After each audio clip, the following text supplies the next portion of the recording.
আল্লাহ বলেন ফেরেশতারা রে, ও আমার ফেরেশতারা, আমি আমার প্রতিনিধি বানাইতে চাই, আমার প্রতিনিধি বানাইতে চাই। ফেরেশতারা বলছিল প্রভু আল্লাহ রাব্বুল আলামিন, মহান পরওয়ারদিগার আলম, ওগো আল্লাহ তুমি তোমার প্রতিনিধি বানানোর দরকার নাই, আমরা তোমার তাসবিহ পাঠ করি, তোমার প্রশংসা করি, লম্বা সূরা অনুসলা। আল্লাহ যখন আদম সুফুল্লাহকে বানাইয়া জান্নাতের মধ্যে রাখলেন, জান্নাতের মধ্যে চলাফেরা করতেছেন, বাবা আদম একা একা জিন্দেগি ভালো লাগে না, কোথাও যাইতে পারে না, মন ছটফট করে। আল্লাহ বাবা আদমের কথা বুঝতে পারলেন। বাবা আদমের বাম পাশের হাড্ডি থেকে আমার আল্লাহ মা হাওয়াকে বানাইয়া বাবা আদমের কাছে রাখলেন, আদমের কাছে শোয়া দিলেন।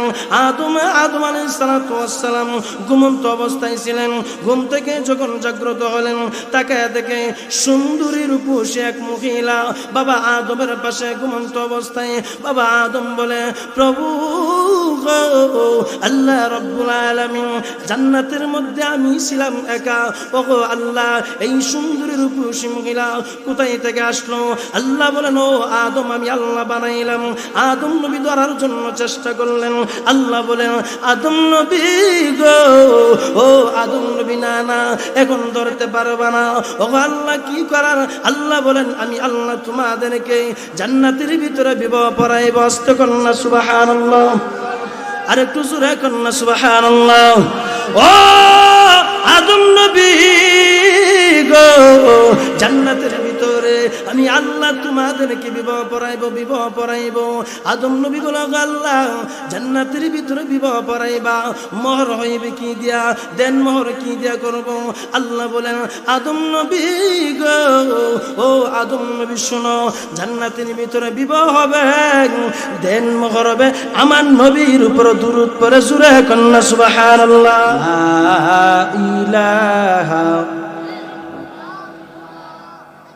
লা ইলাহা ইল্লাল্লাহ, লা ইলাহা,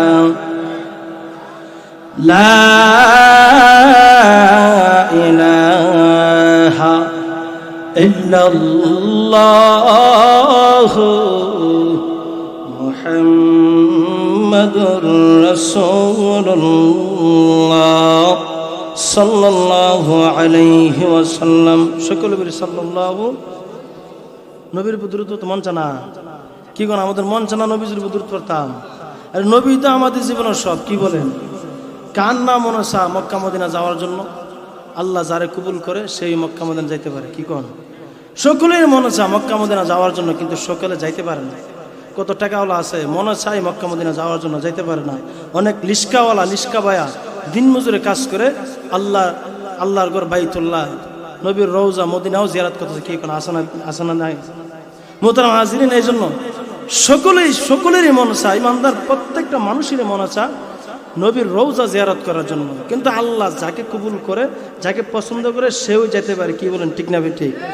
যদি ছোট একটা পাখি হইতাম, যদি ডানা ওয়ালা পাখি হইতাম, একটা উড়াল দিয়া আমি মদিনায় যাইতাম।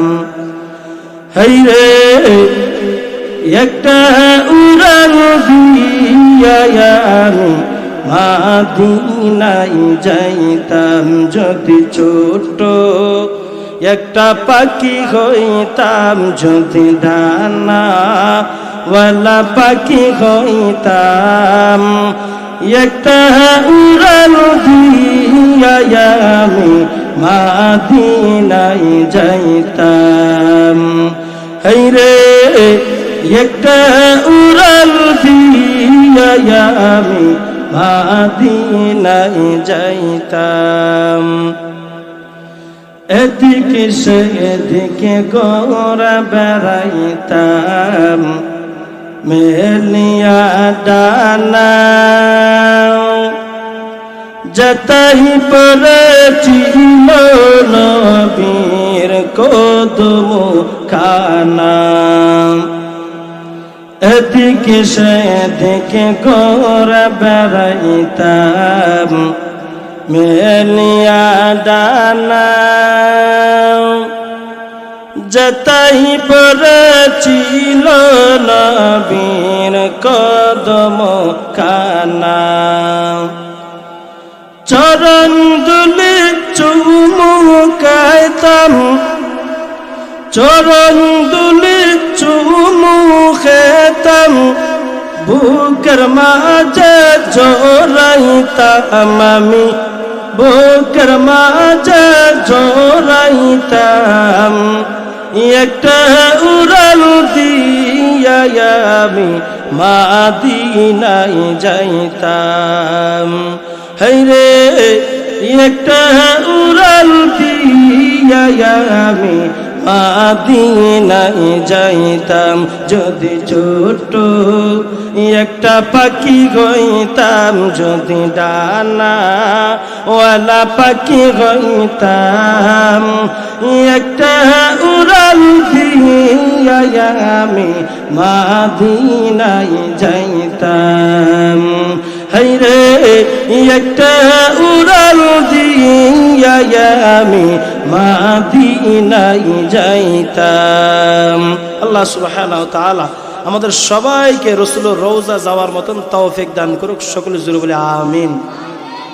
গোবিন্দপুর উত্তর পূর্ব কোনাপাড়া জনাব এরশাদ মেম্বার সাহেবের উদ্যোগে সমস্ত কবরবাসীদের মাগফিরাতের উদ্দেশ্যে বার্ষিক ইসলামী সুন্নি মহাসম্মেলনের সম্মানিত সভাপতি হাফেজ মাওলানা আমির হামজা সাহেব বারাকাল্লাহু ফি হায়াতি, আজকের মাহফিলের প্রধান বক্তা উদয়মান তরুণ আলোচক শায়ের মোহাম্মদ মিজানুর রহমান আশিকি সাহেব বারাকাল্লাহু ফি হায়াতি, উপস্থিত আছেন মুআজ্জাজ মুকাররম উলামায়ে কেরাম, আমার সামনে বসা মুরব্বী বাবারা, যুবক ভাইয়েরা, পর্দার আড়ালের অবলা সবলা মা ও বোনেরা, মহান মালিকের দরবারে লাখো কোটি শুকরিয়া আদায় করি যে আল্লাহ সুবহানাহু ওয়া তাআলা জান্নাতি মজলিসে, জান্নাতি বাগানে লক্ষ কোটি মানুষ থেকে বাছাই করে আসার এবং বসার তৌফিক দান করেছেন। এই জন্য মন থেকে দিল থেকে একবার কালিমাতুশ শুকরিয়া আদায় করি আলহামদুলিল্লাহ। আচ্ছা বলুন তো, আমাদের এই কোনাপাড়া আমরা এই মানুষগুলো না আরো বহু মানুষ আছে, প্রধান বক্তা যদিও না চিনি, আমি তো চিনি কি তখন, আমি তো আমরা রই, আরো বহু মানুষ আছে না? কত মানুষ দেন মার্কেটের মধ্যে সময় কাটাইতেছে, কত মানুষ মাহফিলের ফ্যান্ডেলে আশেপাশে সময় কাটাইতেছে। আইতো না কোন সময় ও হিটা সময়, কোন সময় আইব ওই দোয়ার আগে। আল্লাহ বলেন দেখো এই মজমাটা এমন একটা দামি মজমা, আমি আল্লাহ শুরু থেকে যারা শেষ পর্যন্ত থাকে, যদি হাসর ময়দান আল্লাহ বলে এই এরশাদ মেম্বার সাহেবের যে বাড়ির মধ্যে মাহফিল ছিল, এই মাহফিলে এসার পর থেকে শেষ পর্যন্ত যারা ছিল আমি আল্লাহ সবাইরে মাফ করে দিছি, তাহলে যারা ছিল না তারা এই মাফ থেকে বঞ্চিত হবেনি? যারা এই মাহফিলে ছিল না এখন নাই, তো এই মাফ এই আল্লাহ যদি মাফ ঘোষণা করে দেয় তারা বঞ্চিত হবেনি? আর আমরা যারা আছি আল্লাহ যদি তারা মাফ করে দিছি তাহলে আমাদের সফলতা আসেনি?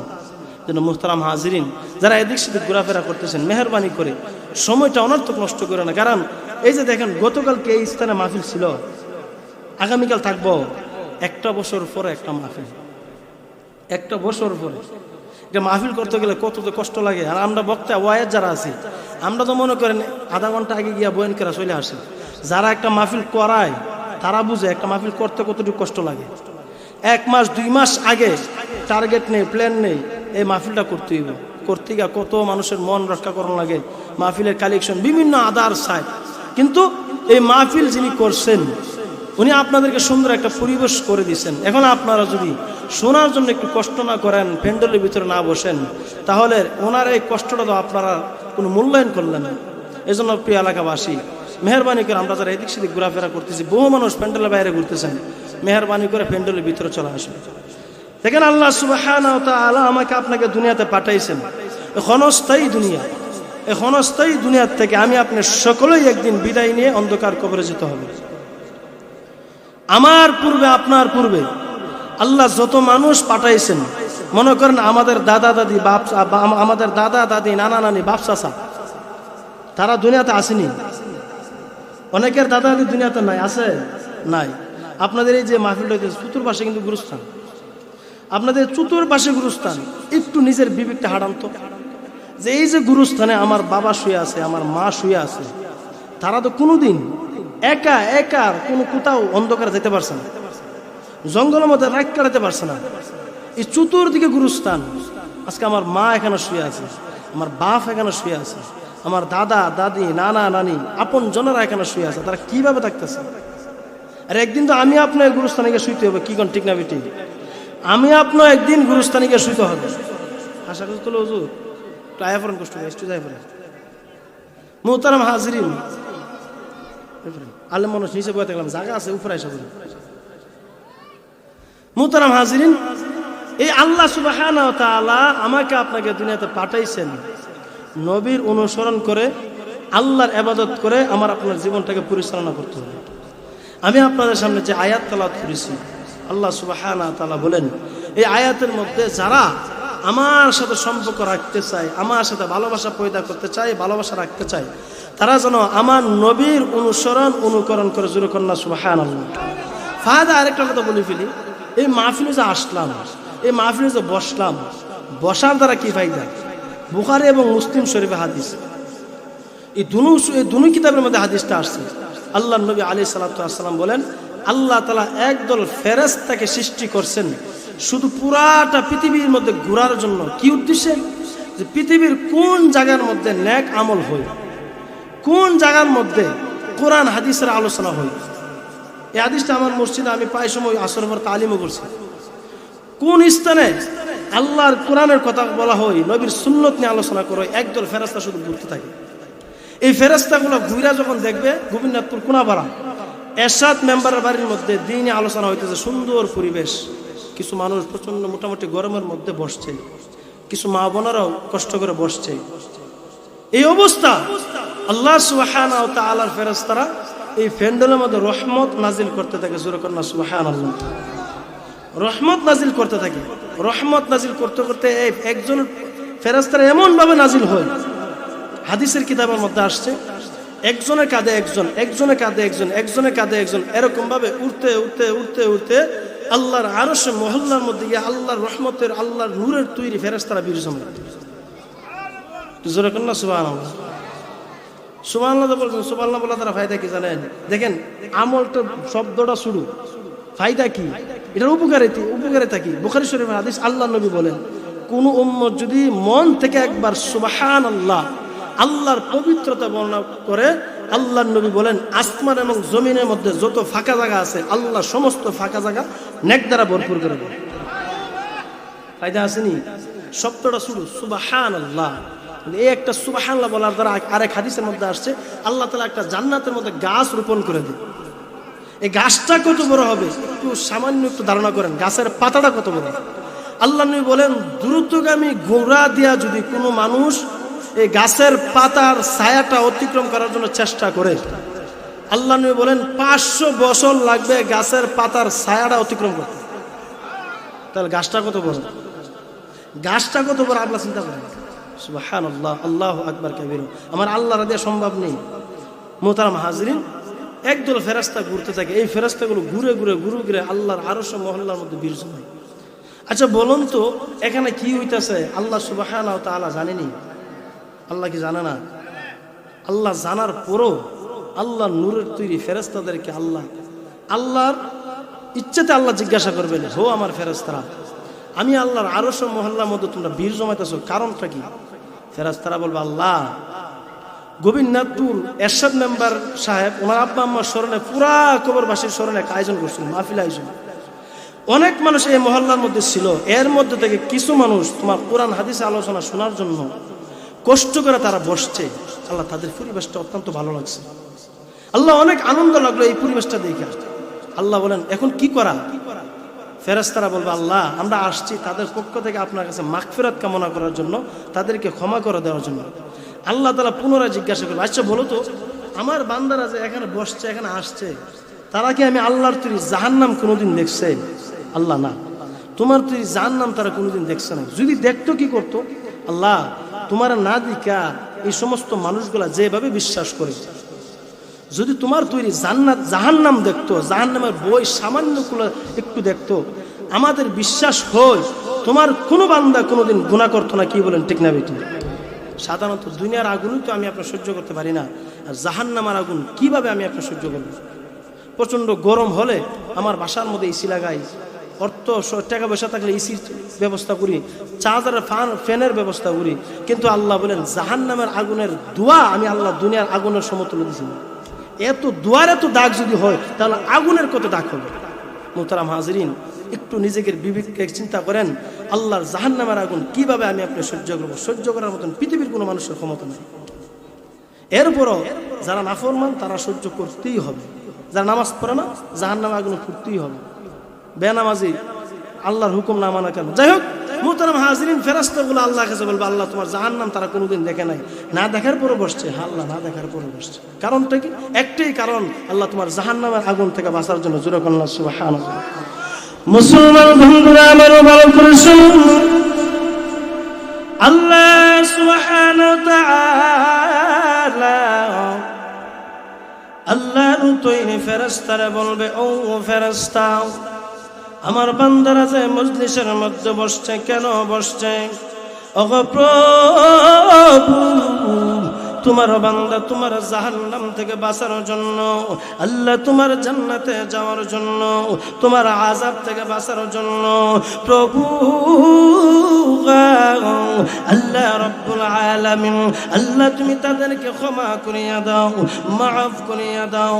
আল্লাহ বলবেন, ও ফেরেশতার দল, আমার বান্দারা কি আমি আল্লাহর তৈরি জান্নাত দেখছে না গো প্রভু? তোমার তৈরি জান্নাত কোনোদিন দেখে নাই, যদি দেখতো কি করতো? ওগো আল্লাহ, তোমার তৈরি জান্নাত দেখলে তারা 2 রাকাত নফল নামাজ বাড়ায়া পড়তো, আল্লাহ নফল রোজা বেশি রাখতো, দান সদকা করতো। প্রভু তোমাকে দেখে নাই, আল্লাহ তোমার জাহান্নাম দেখে নাই, তুমি যে আসমান বানাইছো আল্লাহ দেখে নাই, তুমি যে জমিন বানাইছো দেখে নাই। কোরআন থেকে শুনছে, ও প্রভু আল্লাহ গো, আল্লাহ তাদের পক্ষ থেকে তোমার কাছে আসলাম, ক্ষমা করিয়া দাও, মাফ করিয়া দাও। আল্লাহ বলবেন, ও ফেরেশতার দল, আমি আল্লাহর কাছে যে তোমরা আসছো তারা কি তোমাদেরকে পাঠাইছেন না গো আল্লাহ? তোমার বান্দা বান্দিরা আমাদেরকে পাঠাই নাই, আমরা ইচ্ছা করে তোমার কাছে আসলাম। কেন আসছো?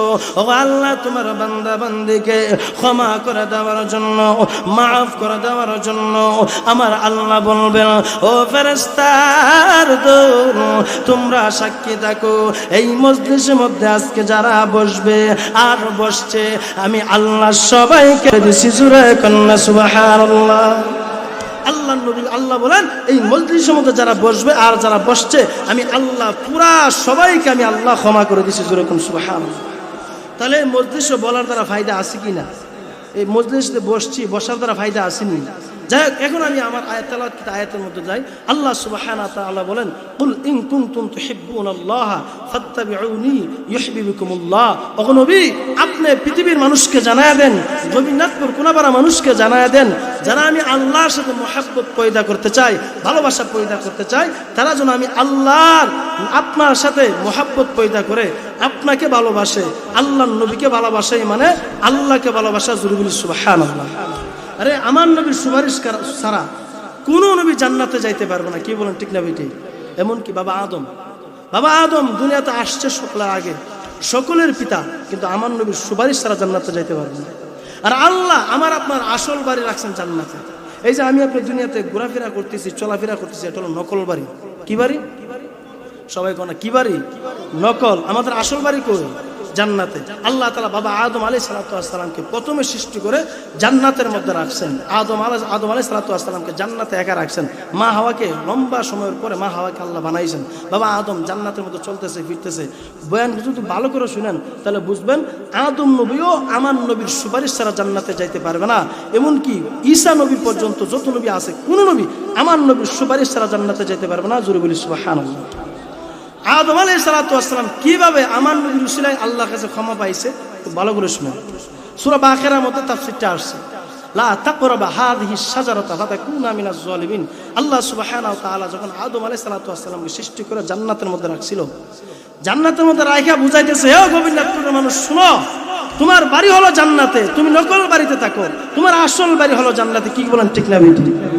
মুসলমান বন্ধুরা আমার ভালো করে শুনুন, আমার আপনার বাড়ি হলো জান্নাতে। বাবা আদম শফিউল্লাহকে মহান আল্লাহ বানাইয়া সূরা বাকারার মধ্যে বলেন, সর্বপ্রথম আল্লাহ বলেন, وَإِذْ قَالَ رَبُّكَ لِلْمَلَائِكَةِ إِنِّي جَاعِلٌ فِي الْأَرْضِ خَلِيفَةً قَالُوا أَتَجْعَلُ فِيهَا مَن يُفْسِدُ فِيهَا وَيَسْفِكُ الدِّمَاءَ وَنَحْنُ نُسَبِّحُ بِحَمْدِكَ وَنُقَدِّسُ لَكَ قال إني أعلم ما لا تعلمون।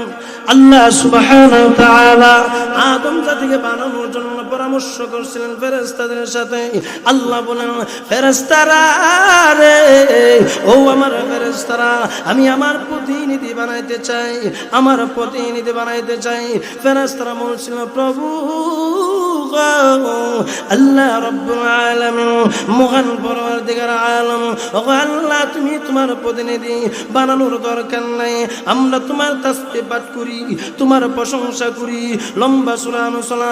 আল্লাহ যখন আদম শফিউল্লাহকে বানাইয়া জান্নাতের মধ্যে রাখলেন, জান্নাতের মধ্যে চলাফেরা করতেছেন, বাবা আদম একা একা জিন্দেগি ভালো লাগে না, কোথাও যাইতে পারে না, মন ছটফট করে ছটফট করে। আল্লাহ বাবা আদমের কথা বুঝতে পারলেন। বাবা আদমের বাম পাশের আড্ডি থেকে আমার আল্লাহ মা হাওয়াকে বানাইয়া বাবা আদমের কাছে রাখলেন, আদমের কাছে শোয়া দিলেন। আদম আলাইহিস সালাতু ওয়াস সালাম ঘুমন্ত অবস্থায় ছিলেন। ঘুম থেকে যখন জাগ্রত হলেন, তাকায় দেখে সুন্দরী রূপসী এক মহিলা বাবা আদমের পাশে ঘুমন্ত অবস্থায়। বাবা আদম বলে, প্রভু আল্লাহ রাব্বুল আলামিন, জান্নাতের মধ্যে আমি ছিলাম একা, ওগো আল্লাহ এই সুন্দরী রূপসী মহিলা কোথায় থেকে আসলো? আল্লাহ বলেন, ও আদম আমি আল্লাহ বানাইলাম। আদম নবী ধরার জন্য চেষ্টা করলেন। আল্লাহ বলেন, আদম নবী গো, ও আদম নবী না না, এখন ধরতে পারবা না। ও আল্লাহ কি করার? আল্লাহ বলেন, আমি আল্লাহ তোমাদেরকে জান্নাতের ভিতরে বিবাহ পড়াইব। আস্তে কন্যা সুবহানাল্লাহ, আর একটু জোরে কন্যা সুবহানাল্লাহ। ও আদম নবী গো, জান্নাতের ভিতরে আমি আল্লাহ তোমাদেরকে বিবাহ পড়াইব, বিবাহ পড়াইব। আদম নবী বলে, আল্লাহ জান্নাতের ভিতরে বিবাহ পড়াইবা, মোহর হইবে কি দিয়া? দেন মোহর কি দিয়া করব? আল্লাহ বলেন, আদম নবী গো, ও আদম নবী শোনো, জান্নাতের ভিতরে বিবাহ হবে, দেন মোহর হবে আমার নবীর উপর দুরূদ পড়ে জোরে কন্যা সুবহানাল্লাহ। মুহাম্মদ পিয়ারা नज़ाकत रहेगी, उसी की मुहब्बत हमेशा रहेगी, उसी की मुहब्बत हमेशा रहेगी। तमन्ना हमारा नज़ाकत रहेगी, दियार मदीना रफ़ाक़त रहेगी, दियार मदीना रफ़ाक़त रहेगी। দেখেন আমার নবীর সম্মান কোথায় থেকে আসছে? সর্বপ্রথম আল্লাহ যখন বাবা আদমকে জান্নাতের মধ্যে বিবাহ পড়ায়, আদম বলছিল, আল্লাহ দেন মোহর কি দিয়ে দিব? আমার কাছে টাকা নাই, অর্থ নাই, রিয়াল নাই, ডলার নাই, কিছু নাই, আল্লাহ দেন মোহর কি দিয়ে হবে? আল্লাহ সুবহানাহু ওয়া তাআলা বলছিলেন, ও আদম দেন মোহর হবে সর্বপ্রথম আমার বন্ধুর উপর দুরূদ পড়ার মাধ্যমে। যেরকম সুবহানাল্লাহ, আমার নবীর সম্মান আল্লাহ কিভাবে বাড়াইছে একটু লক্ষ্য করে দেখেন। সর্বপ্রথম নবীর উপর দুরূদ পড়ার কারণে আল্লাহ দেন মোহর মাফ করে দিয়েছেন নবীর উসিলায়। আদম আলাইহিস সালাতু ওয়াস সালাম আর মা হাওয়া যখন উভয়জন জান্নাতের মধ্যে বসবাস করতেছে, আল্লাহ বলছেন, বাবা হে আদম, হে মা, হে হাওয়া, উভয়জন জান্নাতের মধ্যে বসবাস করো, চলাফেরা করো। কিন্তু ওই যে একটা গাছ দেখা যায় সূরা বাকারার মধ্যে এক আয়াতের অংশ, আল্লাহ বলেন, লা তাকরাবা হাযিহি শাজারাতা ফাতাকুনা মিনাজ জালিমিন। ওই যে গাছটা দেখো, ওই গাছের নিচে যাও না, ওই গাছের ফল ভক্ষণ করিও না। যদি করো কি হবে? আল্লাহ সুবহানাহু ওয়া তাআলা বলেন ফাতাকুনা মিনাজ জালিমিন, জালেমদের অন্তর্ভুক্ত হয়ে যাবা এই গাছের ফল ভক্ষণ করলে। আদম আলাইহিস সালাম বলেন আল্লাহ আচ্ছা এই গাছের নিচে যাবো না, মা হাওয়া অঙ্গীকার করছে যাবো না, কিন্তু আল্লাহ তো ঘটনা ঘটাইয়া উভয়জনকে দুনিয়াতে পাঠান। আর এদিক দিয়ে যে সময় আদমকে জান্নাতের মধ্যে রাখে, আল্লাহ ইবলিসকে বলছিল আদমকে সেজদা করার জন্য, করে নাই? লম্বা সূরা আলোচনা। ইবলিসকে আল্লাহ রাগ করে দুনিয়াতে জান্নাত থেকে বাহির করে দিয়েছেন। ইবলিস বলছিল আল্লাহ আমি তোমার বান্দাদের পশমের গোড়ায় গোড়ায় আল্লাহ আমি থাকবো, তারা কিভাবে ইবাদত করে আমি ইবলিস দেখে দিব। যখন না নাউজুবিল্লাহ। ইবলিস মা হাওয়াকে জান্নাতের ভিতরে, বাবা আদম আর মা হাওয়া উভয়জন বসবাস করতেছে। ইবলিস জান্নাতের সাইডে গিয়া, জান্নাতের পাশে গিয়া মা হাওয়াকে বুঝাইতে লাগলেন, সাদা পাঞ্জাবি, মাথায় পাগড়ি, সুন্দর পোশাক পরিহিত, হাতে তসবিহ নিয়া প্রতিদিন মা হাওয়াকে বুঝাইতে লাগলেন, হাওয়া এই যে আল্লাহ বলছিল গন্ধম গাছের ফল না খাইতা, আরে খাইলে থাকতে পারবা, আর যদি না খাও আল্লাহ বাইর করে দিব। উল্টা বুঝাইতেছে। মা হাওয়া, মহিলাদের মন হলো নরম, মা হাওয়া প্রথম দিন গ্রহণ করে নাই কথাটা, দ্বিতীয় দিন গ্রহণ করে নাই। বুঝাইতে বুঝাইতে বুঝাইতে বুঝাইতে লম্বা সময় যখন তালিম দিতে লাগলেন, হঠাৎ করে মা হাওয়ার মন গলে গেছে। মা হাওয়া বাবা আদমকে বুঝাইলেন, আরে এই লোকটা যে বলতেছেন, লোকটার কথার উপর একটু আমল করা দেখি না, এই গাছের ফল খায়া দেখি না। জোরে কন্যা সুবহানাল্লাহ। মা হাওয়া যখন বাবা আদমকে বললেন, বাবা আদম বলতেছেন না আল্লাহ না করছেন, এটার কাছেও যাওয়া যাবে না। মুসলমান বন্ধুরা আমার ভালো করে শুনুন, ও গোবিন্দপুর কোনাপাড়ার আব্বাজান ভালো করে শুনুন, আমার নবীর মুহাব্বত আল্লাহ কেমন ভাবে দিছে, কেমন ভাবে দিছে। নবীর শান নিয়ে যদি আলোচনা করি, রাতের পর রাত শেষ হয়ে যাবে, দিনের পর দিন শেষ হয়ে যাবে, নবীর শানের পর শেষ হবে না। আল্লাহ যখন বাবা আদমকে জান্নাতের মধ্যে রাখলেন, মা হাওয়াকে যখন জান্নাতের মধ্যে রাখলেন, স্বামী আর স্ত্রী বসবাস করতেছেন, চলাফেরা করতেছেন, মিল মুহাব্বত কত সুন্দর। জান্নাতের ভিতরে কত জায়গার মধ্যে স্বামী স্ত্রী সফর করতেছে, চলাফেরা করতেছে।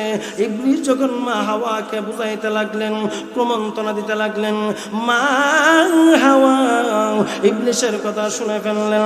এই মা হাওয়া বাবা আদমকে বুঝাইতে লাগলেন, ওগো প্রিয় স্বামী এই গাছের ফল খেয়ে দেখি না। লোকটা বলতেছে, লোকটার কথা মিথ্যা হবে না। মাথার মধ্যে পাগড়ি, হাতের মধ্যে তসবি, শরীরের মধ্যে লম্বা জামা, পাঞ্জাবের মতন দেখা যায় না গো স্বামী, লোকটার কথা মিথ্যা হবে না, খেয়ে দেখি না।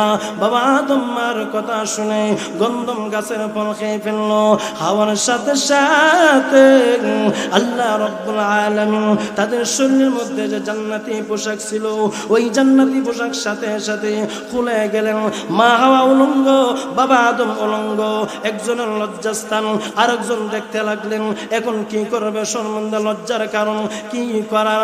বাবা আদম আর মা হাওয়া জান্নাতের গাছের পাতা ছিঁড়ে ছিঁড়ে লজ্জাস্থান ডাকলেন, লজ্জাস্থান গুনলেন। আল্লাহ সুবহানাহু ওয়া তাআলা বললেন, ও আদম আমি আল্লাহর কথা শুনলা না, আমি আল্লাহর কথা তুমি মানলা না, যাও রে বান্দা দুনিয়ার জমিনে যাও, জান্নাত থেকে বাইর হও। বাবা আদম আর মা হাওয়াকে আমার আল্লাহ জান্নাত থেকে বাইর করে দিলেন। জান্নাত থেকে কোথায় পাঠাইলেন? কোথায় পাঠাইলেন? মা হাওয়া জিদ্দা, বাবা আদম হলো শ্রীলঙ্কা। স্বামীর সাথে স্ত্রীর কোনো দেখা নাই, স্ত্রীর সাথে স্বামীর কোনো দেখা নাই। তাফসীরের কিতাবের মধ্যে মুফাসসিরিনে কেরাম লেখেন, বাবা আদম আর মা হাওয়ার সাথে 100 বছর নয়, 200 বছর নয়, 300 বছর নয়, 350 বছর পরে আদম নবী আলাইহিস সালাতু ওয়াস সালাম আল্লাহর কাছে কান্দে, ও প্রভু আল্লাহ গো, আমি আদম জুলুম করে ফেলেছি আমার নিজের উপর, আল্লাহ তুমি মাফ করিয়া দাও, ক্ষমা করিয়া দাও। রব্বানা যালামনা আনফুসানা ওয়া ইল্লাম তাগফির লানা ওয়া তারহামনা লানাকুনান্না মিনাল খাসিরিন। ওগো আল্লাহ আমি আদম জুলুম করে ফেলেছি, অন্যায় করে ফেলেছি, আল্লাহ ক্ষমা করিয়া দাও, মাফ করিয়া দাও। আল্লাহ আদম নবীর দোয়া কবুল করে নাও, কান্নাও শুনে না, শুনেও শুনে না। আল্লাহ রব্বুল আলামিন বোঝানোর জন্য মা হাওয়া জিদ্দার জমিনে আদম আল্লাহর কাছে কান্দে, প্রভু গো আমার স্বামী আর আমি অন্যায় করে ফেলেছি, ভুল করে ফেলেছি, ও আল্লাহ তুমি মাফ করিয়া দাও, ক্ষমা করিয়া দাও। আদম নবীর দোয়া আল্লাহ কবুল করে না, মা হাওয়ার দোয়া আল্লাহ কবুল করে না। 350 বছর পরে বাবা আদম আল্লাহর কাছে বলছিল, প্রভু গো রব্বুল আলামিন মহান পরওয়ারদিগার আলম, ও আল্লাহ আমি আদমকে যখন তুমি জান্নাতের মধ্যে রাখলা, জান্নাতের মধ্যে ঢুকাইলা, প্রবেশ করানোর সময় আল্লাহ জান্নাতের মধ্যে একটা নাম দেখছিলাম, গেটের মধ্যে নাম দেখছিলাম, আমার মনে হয় ওই নামটা তোমার কাছে অনেক প্রিয়, তোমার কাছে অনেক দামি, ও আল্লাহ এই নামের সিলাই তুমি আমাকে মাফ করিয়া দাও। আল্লাহ রব্বুল আলামিন এখনো শুনে না, আবার পুনরায় বলতেছেন, ও আল্লাহ আমি যখন অন্যায় করে গন্ধম গাছের ফল খাইছিলাম, আমার স্ত্রী যখন অন্যায় করে গন্ধম গাছের ফল খাইছিল, প্রভু আল্লাহ রব্বুল আলামিন জান্নাত থেকে যখন তুমি আমাদেরকে দুনিয়াতে পাঠাও, বাহির হওয়ার সময় আল্লাহ জান্নাতের গেটের মধ্যে একটা নাম দেখছিলাম, নূরে মুহাম্মদ। ও আল্লাহ আমি ওই দিন ভাবছিলাম এই নামটা তোমার কাছে অনেক পছন্দনীয়, অনেক পছন্দনীয়। ও প্রভু আল্লাহ গো ওই নামের ওসিলা করে আল্লাহ তোমার কাছে ফরিয়াদ করে দিছি, তুমি ক্ষমা করিয়া দাও, মাফ করিয়া দাও। আমার আল্লাহ বলে, আদম নবী ও আদম নবী এই নামের দোয়াই দিয়া যদি আর আগেই দোয়া করতা, আমি আল্লাহ তোমার দোয়ার আগে কবুল করে ক্ষমা করে দিতাম।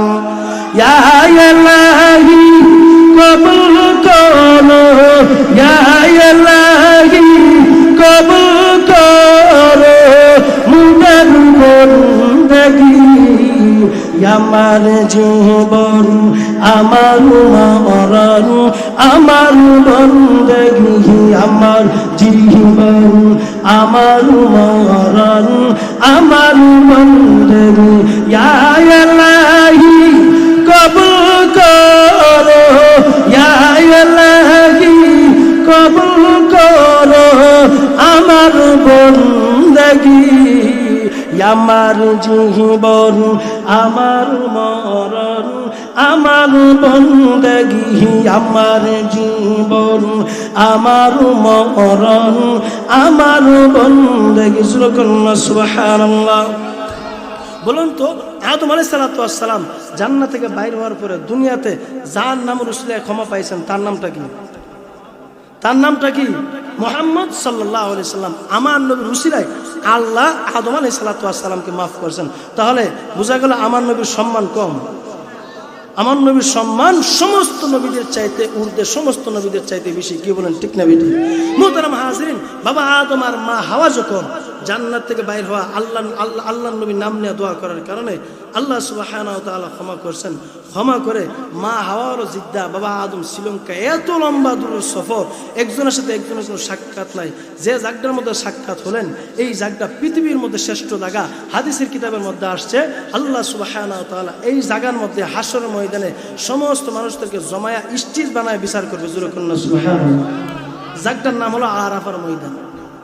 আরাফার মাঠ গেলেই কত শান্তি, আল্লাহু আকবার, রহমতের মাঠ। এখানে গেলে যে কোনো মানুষের চোখ দিয়ে পানি চলে আসে, যে কোনো মানুষের চোখ দিয়ে। শান্তিময় মাঠ, কত ঠান্ডা বাতাস, আল্লাহু আকবার কাবীর।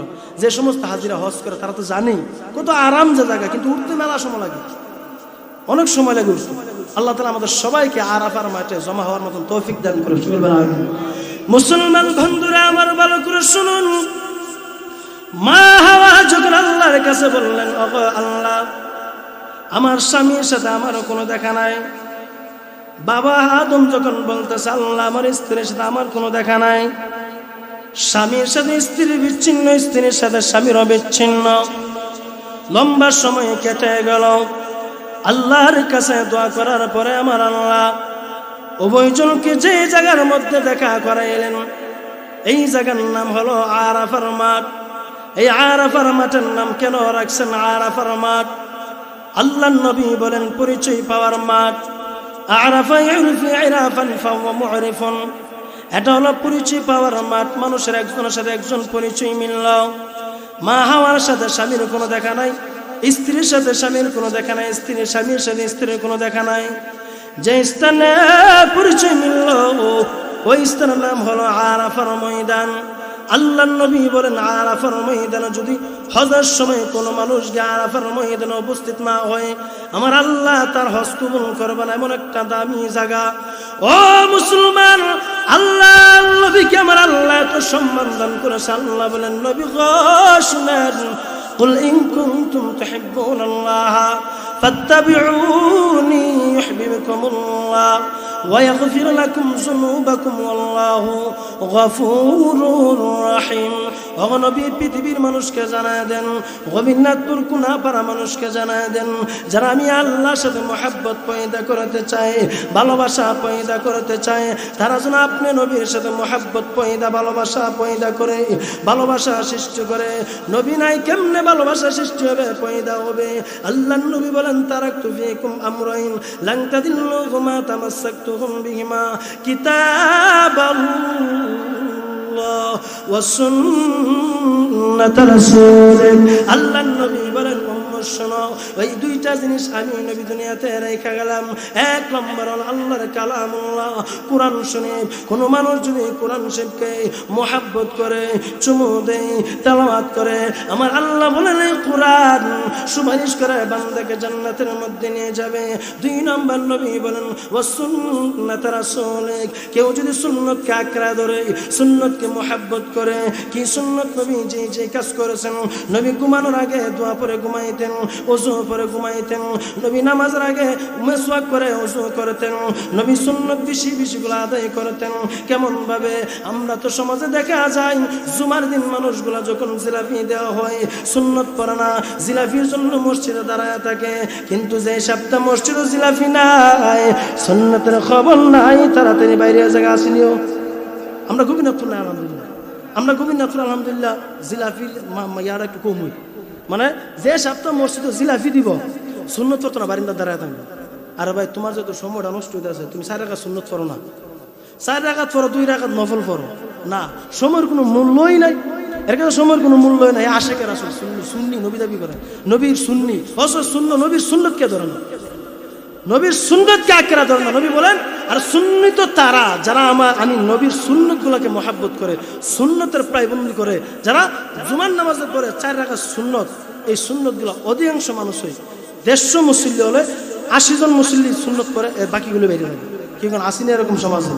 মুহতারাম হাজিরিন, যাই হোক, আল্লাহ রাব্বুল আলামিন বলেন পৃথিবীর মধ্যে আল্লাহ তাআলা একমাত্র সম্মান রাখছেন আমি নবীর সুন্নতের মধ্যে, আমি নবীর সুন্নতের উপরে আল্লাহ রাব্বুল আলামিন একমাত্র শান্তি রাখছে। জোরে বলি সুবহানাল্লাহ। মুহতারাম হাজিরিন, আরে নবীকে মহব্বত করার দ্বারা কি ফায়দা দেখেন। সাহাবায়ে কেরাম তারা জন্মের পর থেকেই মুসলমান ছিল না। সাহাবায়ে কেরাম নবী আসার পরে, নবী দাওয়াত দেওয়ার পরে, বুঝার পরে কালিমা গ্রহণ করছে। এটার কথা কেন বারবার কুতকুত করে? মুহতারাম হাজিরিন, সাহাবায়ে কেরাম নবী আসার পরে দাওয়াত দিয়েছে, দাওয়াত দেওয়ার পরে এরপরে সাহাবায়ে কেরাম ইসলাম গ্রহণ করে দুনিয়া তো দামি হয়ে গেছে, পরকালও জান্নাতের মালিক হয়ে গেছে। জোরে কন্না সুবহানাল্লাহ। সাহাবীদের মধ্য থেকে অন্যতম একজন সাহাবী ছিলেন উমর রাদিয়াল্লাহু তাআলা, ইসলামের দ্বিতীয় খলিফা। আল্লাহু আকবার কাবীরা। ইসলামের দ্বিতীয় খলিফা নবী আলাইহিস সালাতু ওয়াস সালাম 2 জন ব্যক্তির জন্য দোয়া করছিলেন, 2 জন ব্যক্তির জন্য। একটা হলো আবুল হাকাম অর্থাৎ আবু জাহেলের জন্য আল্লাহ নবী দোয়া করছিল। আবু জাহেল ছিল মক্কার নগরীর শক্তিশালী, বড় অনেক শক্তিশালী ব্যক্তি। আরেকজন ব্যক্তি ছিল উমর। এই 2 জনের জন্য আল্লাহ নবী দোয়া করেছিল। খাত্তাবের বেটা উমর, আল্লাহ নবী দোয়া করেছিল, আল্লাহ এই 2 জন থেকে যে কোনো একজনকে মুসলমান বানাইয়া আল্লাহ ইসলামের জান্ডাকে তুমি শক্তিশালী করে দাও। জোরে বলি সুবহানাল্লাহ। মুসলমান ভাইরা আমার ভালো করে শুনুন, আল্লাহ নবী দোয়া করেছে, আল্লাহ এই 2 জন থেকে যে কোনো একজনকে মুসলমান বানাইয়া ইসলামকে তুমি মজবুত করে দাও, এই কালিমার পতাকাকে মজবুত করে দাও। আল্লাহ রাব্বুল আলামিন ওমরের শানে দোয়া কবুল করলেন, আবু জাহেলের শানে কবুল করলেন না। ও মুসলমান, আল্লাহ নবী আলাইহিস সালাতু ওয়াস সালাম দোয়া করার পরে ওমর কেমন ভাবে ইসলাম গ্রহণ করলেন ভালো করে শুনুন। আল্লাহর নবী ইসলাম গ্রহণ করার কারণে আজকে দুনিয়াতে দামি জান্নাতের মালিক হয়ে গেছে ওমর রাদিয়াল্লাহু তাআলা আনহু। যে ওমর ইসলাম গ্রহণ করার কারণে তাকে কেউ চিনত না, এত সম্মান করত না। যখন ইসলাম গ্রহণ করেছে কালিমার ছায়ার তলে চলে আসছে, ওই উমর আজকে দুনিয়ার জমিনে এত দামি হয়ে গেছে। মক্কার নগরীতে আবু জাহল, উতবা, সাহেবা, আবু লাহাব এই সমস্ত কাফেররা সমস্ত মক্কার নগরীর মানুষদেরকে জমাইলেন, একত্রিত করলেন। ও মক্কার মানুষেরা শুনো, মুহাম্মদ দুনিয়াতে আইসা আমাদের বাপ দাদার ধর্মের বিরুদ্ধে কথা বলে, মূর্তি নাকি খোদা না, মূর্তি নাকি কিছু করতে পারে না, মূর্তি নাকি আমাদেরকে বানাইতে পারে না, খাওয়াইতে পারে না। ও মক্কাবাসী শুনো, মুহাম্মদ জাদু করে ফেলে, মুহাম্মদ তন্ত্র মন্ত্র বলে মানুষকে মুসলমান বানায় ফেলে। এমন কেউ আসনি মুহাম্মদকে ধ্বংস করে দিবা, মুহাম্মদের গর্দান থেকে কেল্লা আলাদা করে দিবা, এমন কেউ আসেনি। এই মজলিসের মধ্য থেকে ওমর রাদিয়াল্লাহু তাআলা আনহু দাঁড়ায় গেলেন আর বললেন, আবু জাহল রে, ও আবু জাহল শোনো, আমি যদি আব্দুল্লাহর ছেলে মুহাম্মদের কেল্লা গর্দান থেকে আলাদা করে দেই, আমার পুরস্কার কি হবে, আমার জাযা কি হবে তুমি বলে দাও। আবু জাহল বলল, ও খাত্তাবের বেটা ওমর, ও ওমর শোনো, তুমি যদি আব্দুল্লাহর বেটা মুহাম্মদের কেল্লা গর্দান থেকে আলাদা করে দিতে পারো, তোমার জন্য মক্কার জমিনে সমস্ত যে লাল উটগুলা আছে এর মধ্য থেকে 100 তোমাকে পুরস্কৃত করা হবে, পুরস্কার দেওয়া হবে। ওমর রাদিয়াল্লাহু তাআলা রাজি হয়ে গেলেন। মিটিং থেকে উঠে তরবারি নিয়ে চলে গেলেন মুহাম্মদের কেল্লা আনার জন্য, নবীর কেল্লা আনার জন্য। প্রতিমতে সাক্ষাৎ হয়ে গেল নঈম বিন আব্দুল্লাহ। ইতিহাসের কিতাবের মধ্যে আসছে ওনার নাম নঈম বিন আব্দুল্লাহ। ওই লোকটা বলতেছেন, ও ভাই ওমর, তুমি কোথায় যাইতেছ? তোমার হাতে তলোয়ার, যুদ্ধের সময়ও নাই, যুদ্ধ তো এখন লাগে নাই, হাতের মধ্যে তলোয়ার, তুমি কোথায় যাইতেছ একটু জানতে পারিনি। ওমর রাদিয়াল্লাহু তাআলা নঈম বিন আব্দুল্লাহকে বলে, ও নঈম বিন আব্দুল্লাহ, আমি মুহাম্মদের কেল্লা আনার জন্য যাইতেছি, আব্দুল্লাহর বেটাকে দুনিয়া থেকে বিদায় করে দেব। কেন রে ওমর, আব্দুল্লাহর বেটা মুহাম্মদকে দুনিয়া থেকে বিদায় করব, অন্যায় কি? ও নঈম, তুমি জানো না আব্দুল্লাহর বেটা মুহাম্মদ আমার বাপ দাদার ধর্মের বিরুদ্ধে বলে, মূর্তির বিরুদ্ধে বলে, আবু জাহলের বিরুদ্ধে বলে, উতবার বিরুদ্ধে বলে, আবু লাহাবের বিরুদ্ধে বলে। ও নঈম বিন আব্দুল্লাহ, এই জন্য আমি মুহাম্মদের দরবারে চলে যাইতে লাগলাম, রওনা করলাম। নঈম বিন আব্দুল্লাহ বলে, ও ভাই উমর, ও ভাই উমর শোনো, তুমি যে আরেকজনকে ধ্বংস করার জন্য যাইতেছ, তুমি খবর রাখছো নি? কি খবর? তোমার ঘরে যে বোন আছে, ভগ্নপতি আছে, তারা তো কিছুক্ষণ আগে মুহাম্মদের ধর্ম গ্রহণ করে ইসলাম গ্রহণ করে ফেলছে। ওমর বলে, তাই নাকি? হা, তাই নাকি? হা, সত্য ঘটনা। ওমর রাদিয়াল্লাহু তাআলা আনহু এই ঘটনা যাচাই করার জন্য বোন ভগ্নপতির বাড়ির দিকে রওনা করলেন। দরজার মধ্যে গেলেন, গিয়া দেখেন কোরআন তেলাওয়াতের আওয়াজ জোরে কন্যা সুবহানাল্লাহ, আর একটু জোরে কন্যা সুবহানাল্লাহ। हर तमन्ना दिल से रुखसत हो गई, अब तो आजा, अब तो खुलवत हो गए, अब तो आजा, अब तो खुलवत हो गए। उमर যখন দরজার সামনে গেল, দরজার সামনে গিয়া করার মধ্যে আওয়াজ করলেন, ভিতরে থেকে বললেন, কে? উমর বললেন, আমি উমর। বন্ধুর আতঙ্কিত হয়ে গেল, ভগ্নিপতিও ভয়ে আতঙ্কিত হয়ে গেল। এখন কি করার? দরজা মেললেন, দরজা খোলার পরে বোনকে বললেন, বোন গো, বোন তুমি কি তেলাওয়াত করে দোষ আমি শুনতে চাই। উমর বোন বলতেছে, ও বাগ, তুমি নাকি, উমর বলতেছেন, তুই নাকি মুহাম্মদের ধর্ম গ্রহণ করেছ? হ্যাঁ, ধর্ম গ্রহণ করেছি। কেন করেছ? এমনিতে করেছি মুহাম্মদের ধর্ম। উমর রাদিয়াল্লাহু তাআলা বোনকে আঘাত করলেন, বোন জামাইকে আঘাত করলেন, এমন আঘাত করলেন রক্ত বাহির করে ফেললেন। আল্লাহ কিন্তু উমরের ভিতরে হেদায়েত ঢেলে দিলেন, হেদায়েতের পর সন্ধান মিলে দিলেন। ওমর বললেন, বোন গো, বোন এত আঘাত করলাম, এরপর তুমি মুহাম্মদের ধর্ম ত্যাগ করো না, তোমার জামায়াত ত্যাগ করো না, কারণটা কি? এটার মধ্যে শান্তি নাকি? বোন বলতেছে, ও ভাই উমর, এটার মধ্যে শান্তি, এটার মধ্যে সফলতা। ওমর বলতেছে, ও বোন, আমি যখন দরজার মধ্যে দাঁড়াইলাম, দাঁড়ায় দাঁড়ায় শুনতেছি তোমরা কি যেন তেলাওয়াত করতেছো, কি যেন পড়তেছো। বোন গো বোন, আমাকে একটু শোনাও না, আমি শুনতে চাই। ওমর যখন এই গোটা বই কথা বললেন, বোন বলল ভাই গো ভাই, এই তেলাওয়াত শুনতে গেলে, এই কিতাব ধরতে গেলে গোসল করতে হবে, উযু করতে হবে। ওমর রাদিয়াল্লাহু তাআলা আনহু গোসল করলেন, উযু করলেন, উযু গোসল করে ঘরের মধ্যে প্রবেশ করলেন। বোন তেলাওয়াত করলেন বিসমিল্লাহির রাহমানির রাহিম। তাহা মা আনজালনা আলাইকাল কুরআনা লিতাশকা। যুরকুন্না সুবহানাল্লাহ। উমরের বোন যখন কোরআন তেলাওয়াত করতে লাগলেন, কোরআন তেলাওয়াত করলেন। উমরের বোন যখন তেলাওয়াত করতে লাগলেন, তেলাওয়াত শুরু করে দিলেন।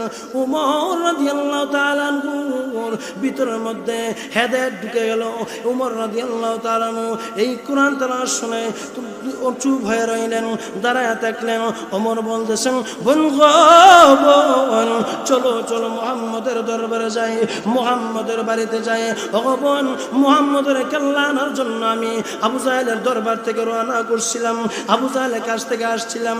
না গো বোন না, আমি মুহাম্মদের কেল্লা আনবো না, আমি মুহাম্মদের ধর্ম গ্রহণ করব। চলো চলো।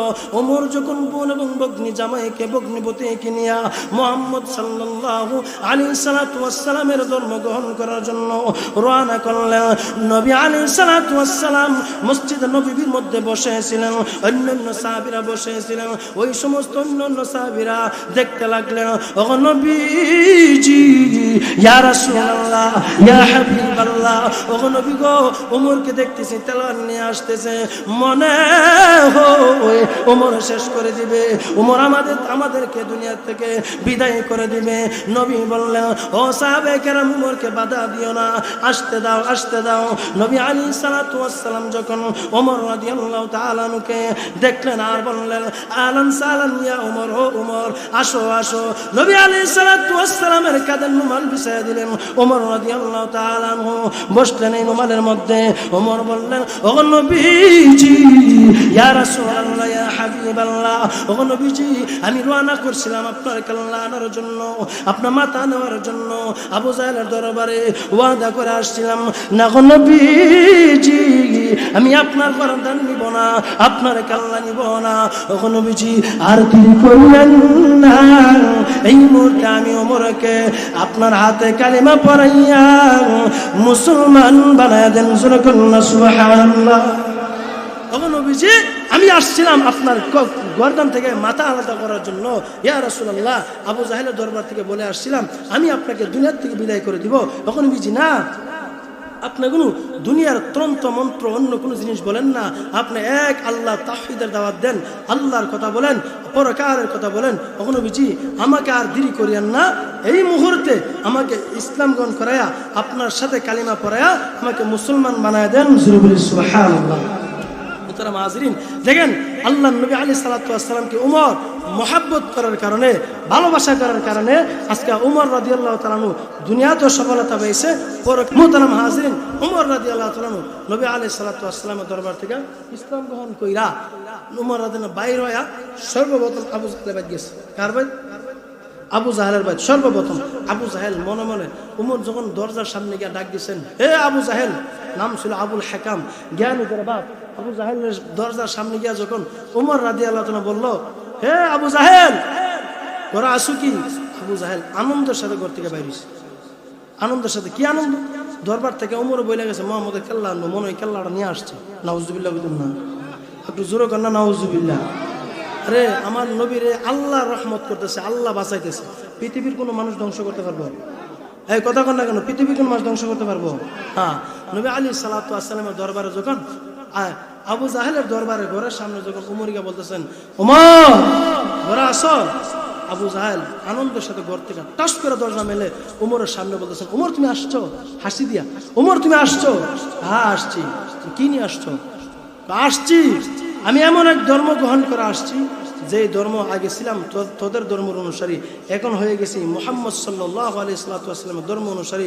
ও ওমর, তোমার সামনে আমি ওয়াদা করে গেলাম, আজ থেকে এতদিন মোহাম্মদ সাল্লাল্লাহু আলাইহি সাল্লামের বিরোধিতা করেছি, আজ থেকে আমি ওমর মুহাম্মদের পক্ষে, তুমি আবু জাহেলের বিরুদ্ধে আমার তলোয়ার চলবে। জোরে কন্যা সুবহানাল্লাহ। এতদিন চলতো আমার নবীর বিরুদ্ধে, মুহাম্মদের বিরুদ্ধে আমার তলোয়ার এতদিন চলতো, আজ থেকে ওয়াদা করে গেলাম তোমার বিরুদ্ধে আমার তলোয়ার চলবে, নবীর পক্ষে আমার তলোয়ার থাকবে। জোরে আরো বলি সুবহানাল্লাহ। মুসলমান বন্ধুরা আমার বলে করে শুনুন, আল্লাহর নবী আলাইহিস সালাতু ওয়াস সালাম যখন ইসলাম গ্রহণ করে ওমর রাদিয়াল্লাহু তাআলা আনহুকে ঘর থেকে বাইর হয়ে গেলেন। ওমর আবু জাহেলের বাড়িতে গেলেন। আবু জাহেল আনন্দের সাথে বাইর হইলেন। নবী ওমর বলতেছেন, আবু জাহেল আমি তো কেল্লা আনতে পারি নাই, আমি ইসলাম গ্রহণ করে ফেলেছি। ও ওমর তুমি এটা কি করলা? আবু জাহেল বলল, মুহতারাম হাজিরিন, ঘটনা শেষ পর্যায়ে হুজুর চলে আসছে, অনেক সময় আমি তো আপনাদের হুজুর। এই জন্য আল্লাহ বলেন, কুল ইন কুনতুম তুহিব্বুনাল্লাহ ফাত্তাবিউনি ইউহিব্বুকুমুল্লাহ ওয়া ইয়াগফির লাকুম যুনুবাকুম ওয়াল্লাহু গফুরুর রহিম। আল্লাহ বলেন, এক নম্বর শর্ত হলো আমার বন্ধুকে যদি কেউ মহব্বত করে, পছন্দ করে, আমি আল্লাহ তার সাথে দুইটা ওয়াদা করবো। এক নম্বর ওয়াদা, আমি আল্লাহ আমার নবীকে মহব্বত করার কারণে আমি আল্লাহ আমার বান্দাকে ভালোবাসবো, পছন্দ করব।